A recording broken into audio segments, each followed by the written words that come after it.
Welcome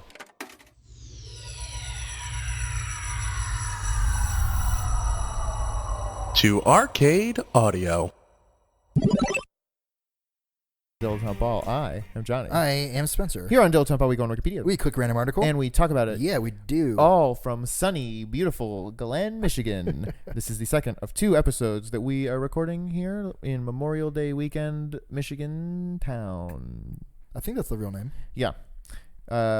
It's just a place we like to go. We came here with my girlfriend, Jessica, the official girlfriend of Dilettante Ball.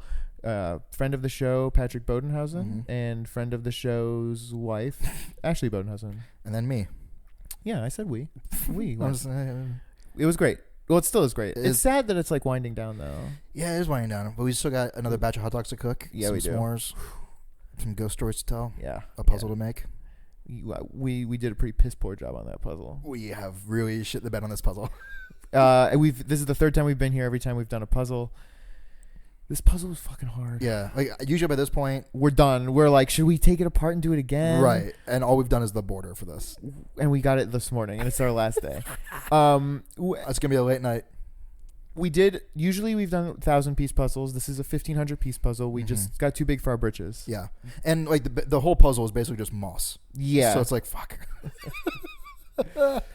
And we've also got the spooky marionette right here next to us, so it's all great. Yeah. Spooky marionette, take the wheel. You want to see what we got here? I would love to see what we got I am here. praying that it's better than our last article because that was trash. Yeah, that was not great. All right. Let's see. Big money, no whammies. Big whammies, no money. Oh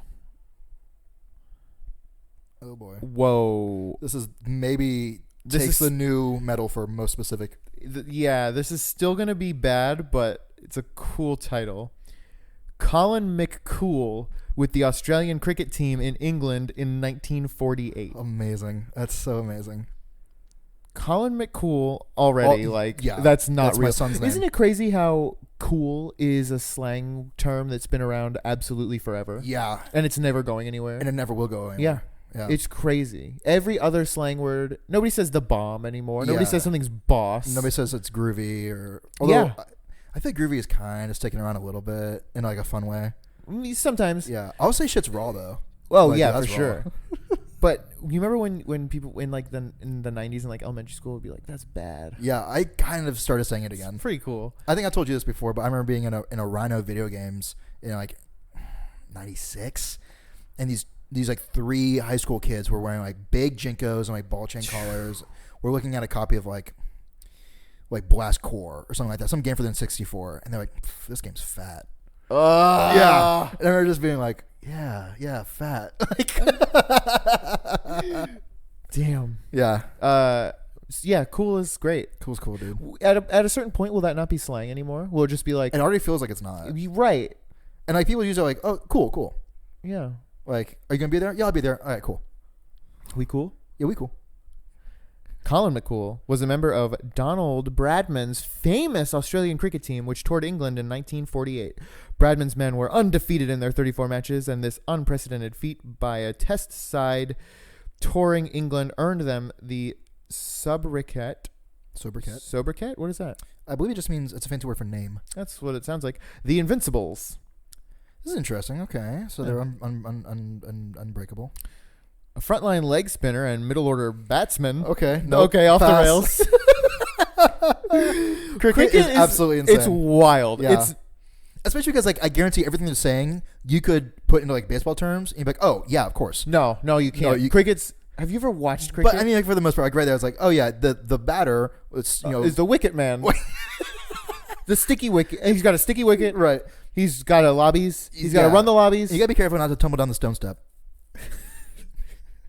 It's like there are 2 bases or 2 poles, and you just run back and forth between the poles. Right. As many times as you can before you get tagged out. Yeah. Oh my god. Yeah. Have you ever watched cricket with commentary? No, I would love to. It's nutty. I would love to. And I feel like I don't think I'm lying that there's an actual tea break in the middle of it. I don't think I'm wrong.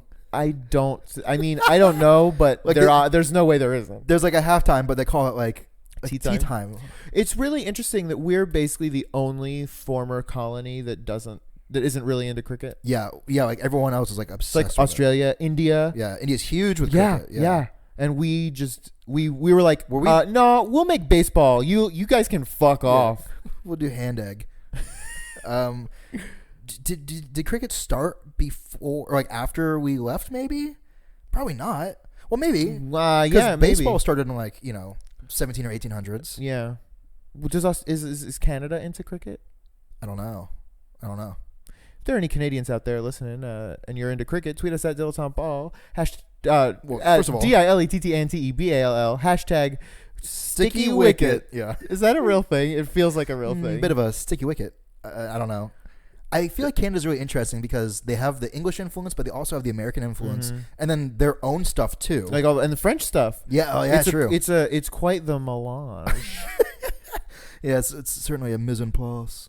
Because like no one else plays hockey to the degree they do. No, it or is curling. It was really weird moving to Chicago and hockey like being a thing. Yeah, because in Florida we have a team, but and actually that team's really yeah, good. they're really good. And actually even the Panthers are coming up.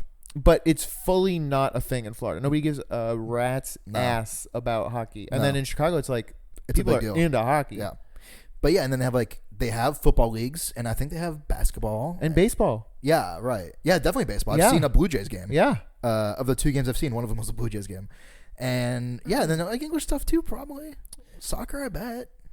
Yeah, who knows? That's really interesting. I never thought about that. Bunch of weirdos. Yeah. What else happened to this team? I'm kind of interested in seeing what else. Okay, a frontline leg spinner and middle order batsman, McCool was not prominent in the team's success. Oh, cool. Great article. Yeah, why are we reading about him? Although McCool started his Test career strongly, his form began to decline during the previous Australian season.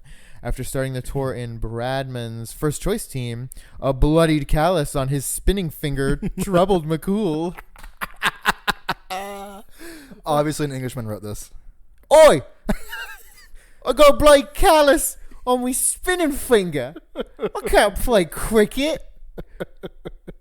You think I'm not gonna tumble down the stone steps with this bloody callus? Even though he's Australian. Oh god. This prevented him from bowling for prolonged periods. I think that means pitching. Yeah, but they could say pitching. And along with Ron Hammonds, he was one of 2 squad members who did not play a test on tour. Along with Doug Ring, the trio called themselves ground staff because of the paucity of their on-field duties in the major matches, and they often sang ironic songs about their status. Okay. We're just some ground staff for the team from Australia. So wait, these guys didn't do dick. Yeah. And they just happened to be on the team, and they got championship rings because of it. Yeah. It's like, oh yeah, I was the best. What'd you do? Well, I'll tell you. During the tour, McCool took 57 first-class wickets at a bowling average of 17.82. He was the 5th most prolific wicket taker and had the 4th best average among Australians' 7 frontline bowlers. With England agreeing to have a new ball available after every 55 overs. More frequently than the old rule of replacing the ball after every 200 runs. Fast bowling dominated over spin. As a result, McCool did not play in the tests, but was used heavily in the tour matches, so the leading pacemen could conserve their energy for the important matches. Usually, this one doesn't count. Get in there, McCool. Outside the tests, McCool had the 4th heaviest workload among the regular bowlers, although overall, he delivered the least overs because of his injured finger. McCool took 5 wickets.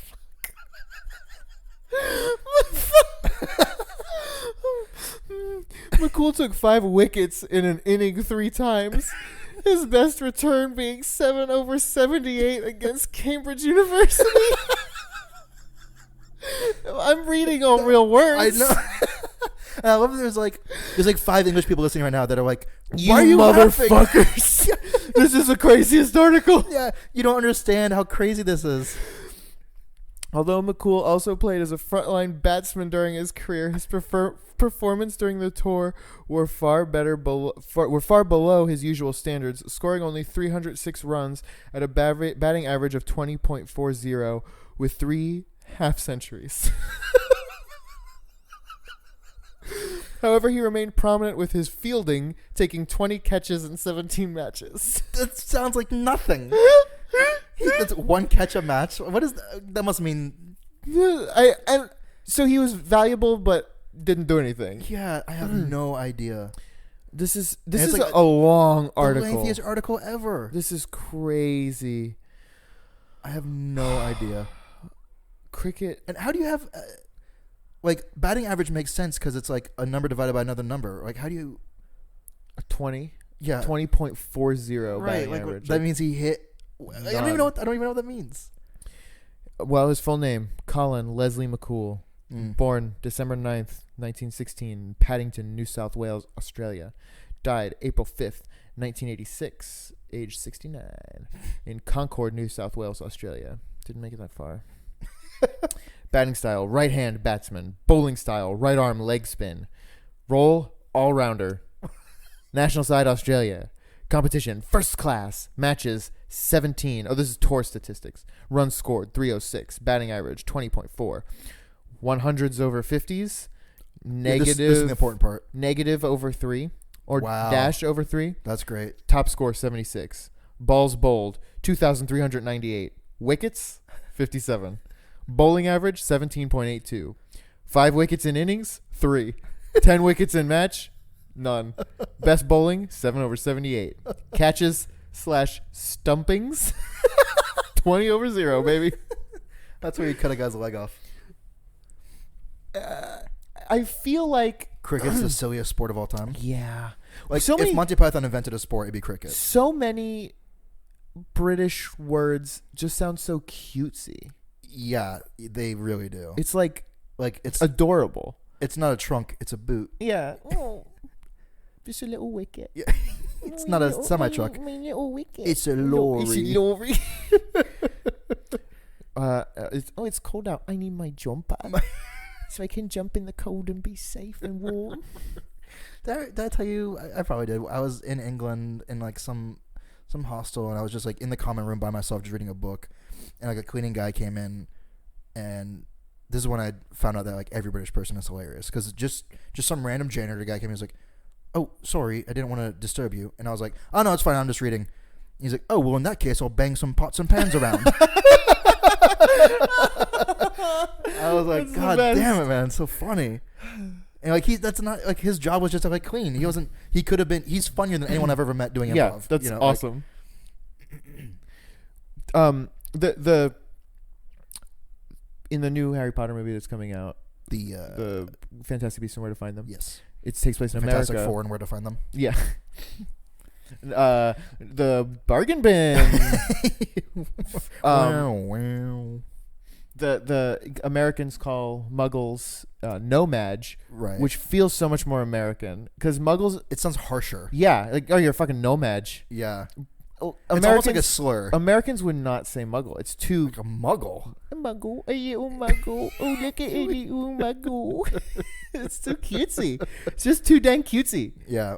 How do you?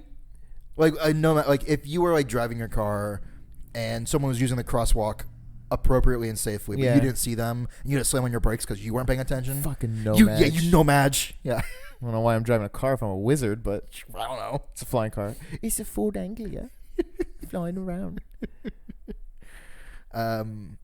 Is there like do you have like a favorite British word or a British? Oh, Fanny. Okay. Well, because that means that doesn't mean the same thing. It means vagina. Yeah. You little Fanny. But like, so they call like fanny packs bum bags, and they probably Yeah, lose bum their bags. mind whenever someone says fanny pack. They like, do. They're like, what? No. And then they say arse instead of ass, which is That I've weird. never been able to figure out. You little arse. We You little are. arse. This always bothered me in the song Champagne Supernova. Uh-huh. Supernova. Right? Supernova. He says supernova. It's like, how are you doing that? In a champagne supernova in the sky. Yeah. It's amazing. It's really amazing. We'll bring it up to him. Yeah, which was it, Liam or Noel? Noel? No, Noel. Noel. Noel. I don't know. Those guys are. They're wild. They're wild, man. They're wild. They're wild and crazy. Couple of lads. Oh God. Yeah. We would say what is our word for lads? Just like punks or like not even punks. Like I don't even fucking know, dude. just some fucking lads. And they have words that we don't even have like ideas for, like chav or chav. Chav, yeah. That's like we don't really have that. Well, and a lad. I mean, bros is what a lad is. I guess. Yeah. It's like fucking dude bros. Yeah. Just a couple of lads out. Just out with lads. Some cheeky Nandos. British people are the best. I hope we have like a few British people that tweet at us or like. I would love that. And, like you're not saying real words. We don't say any of these words. Cheeky Nandos. You've been to England, right? Yeah. Have you been all over the place over there? Got pissed. Yeah. Sure. No. I've been just to London. Yeah. Did you see any shows or anything? What'd you do there? Did you go to King's Crossing? Yeah. Yeah, gotta. Went to saw the last Harry Potter movie there on opening night. That's cool. In IMAX. It was pretty rad. Did they have American subtitles? Yeah. What else? I just hung out mostly. Did you go to is there anywhere in England or like in London, I guess, that you would go to that isn't like a tourist? Like you'd be like, oh, gotta go to Abbey Road. Like where would you go that isn't like, come on? I don't know. We did do Abbey Road. We did. I did too. Oh, we we toured a palace that I think it was in England, but it was like not the main, not Buckingham Palace, but like side piece. Yeah, right. I don't remember what it was. Kensington Palace. Oh, that sounds and like Gardens? a thing. Yeah. Yeah. I think that was it. We did that. That was pretty cool.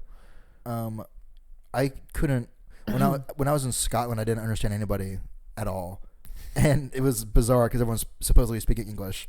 So when I finally went from Scotland to England, I was like, oh my god, I could find. Yeah, it was like I can understand everybody. That's funny. It was like a crucible. It was like, okay, if I hadn't gone to Scotland, I wouldn't be able to understand anybody in England. Oh yeah, but because yeah, I did that first, it was like, okay, now I get it.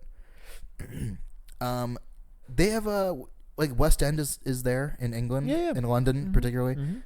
I feel like that's where Phantom of the Opera plays a lot. Sure. I feel like it's like the longest running production ever is Phantom of the Opera. Maybe. Yeah, I don't know. I don't care. Yeah, I don't care about those Brits. No.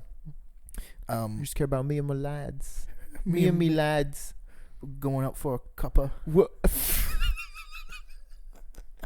The Arctic Monkeys. Yeah. They're like, it's not. As they went on, their albums got less and less like super British. Okay. But their first album, I feel like the whole thing, like their accents are real thick and it's real like just a lot of weird slang in it. Oh, that's interesting. It's really cool.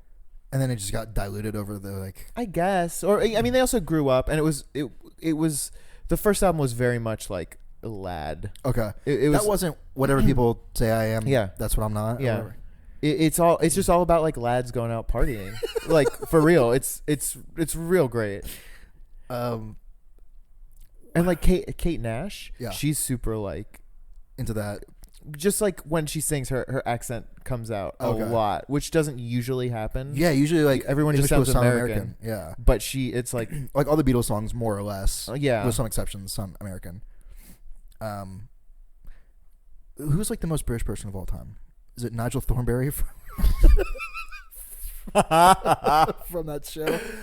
The Wild Thornberrys? It's yeah, like, is it just Tim Curry in anything? It's speaking of Kate Nash, there's a music video of her performing an Arctic Monkeys song for like a radio station. What song is it?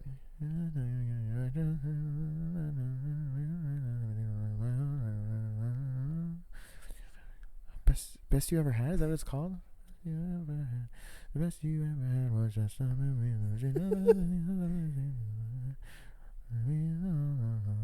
It doesn't matter. It's maybe best you ever had. I don't know what it's called. But there's a dude in like her band in that video. He's the most British dude ever. Oh, okay. I'll show you the video and you'll be like, we'll put something up on the show notes. He's like playing piano or something and he's singing along, but he looks so fucking British. There's something I saw in a music video. I think it's like a duo, like a rap duo of like these like chavvy like kind of guys, but their like gimmick is they're wearing like masks, but the masks are like Tesco bags. So it's like plastic, but like, there's like eyes cut out and like mouth cut out. So and I feel like their music video is like there's a wedding going on, but they interrupt it to rap instead, and they like come in on horses. I think it's something like that. It's pretty British. I mean, the minute you're putting a Tesco bag over your head, that's like British as hell. We our like reusable shopping bags are ones that we got. We actually got them in Ireland, but they're Tesco bags. Oh yeah, yeah, because we just had to buy them because they don't have bags. Oh, weird. So it's like, yeah, you want to carry this shit home in your hands, or you want a bag? Like, oh, okay, you got me. Yeah. What I had, it's everything is so weird all over the place. You know, like even in Michigan, things are different than they are in Chicago. So like going to Ireland or England, you're like, God, why is everything so different? Yeah. World's a weird place. Yeah, like they use liters in Michigan. Yeah, it's crazy. It's crazy. It's super crazy. I don't know how much anything weighs. Yeah, weight. They use liters for everything. Yeah, weight, volume, distance. time, distance. Yeah. You're like, oh, what time is it? 3 8 liters liters. past. Yeah. It's hard to convert everything. Yeah. Yeah. 30 days have September, April, June, and November. 2 liters. Why do British people flip the days and the months? I feel like that's more of an international thing, not just them. That's true. Why I guess the real question is, why do we do it the other way? Yeah. Was it just like literally just to be like, well, we don't do it that way? I think it makes more sense to do it the way we do it, and here's why. And I know that people elsewhere say, well, it makes more sense to go from most specific to least specific. Right. So it's like day, month. You keep getting broader, but I think we go by order of what is most important. Okay. July. What'll give you the most information the quickest? It's July. Okay, already I'm in a space. Yeah, you're locked in. It's summertime. July 3rd. Okay, cool. Perfect. I probably know the year, huh? I mean, year's gonna go last. I think I know. So I think you're getting like, oh, it's the 3rd. Okay. That doesn't mean anything. Yeah. That's interesting. I like that. Like, yeah, a month is so much more. Like, I know, done. I don't need to know anymore. Yeah. If I could only know what day of the month it is or what month it is, I would want to know what month it is. Yeah, I agree. So yeah, like if you were coming, like if you had been stuck in time for an indeterminate, and you got unfrozen, you'd be like, what month is it? Like, well, first I'd be like, what year is it? No, you already chose. If I was in a coma. If you're in a coma. Yeah. What month is it? July. August. What day? The 3rd. What year? 19. Smell you later. I assumed jabroni was like an older word. It is. I didn't realize it, but it is. I looked it up. I think it's just like an old term for a jobber, which is like a disrespectful term for someone who just gets beat. Thank you for playing Arcade Audio.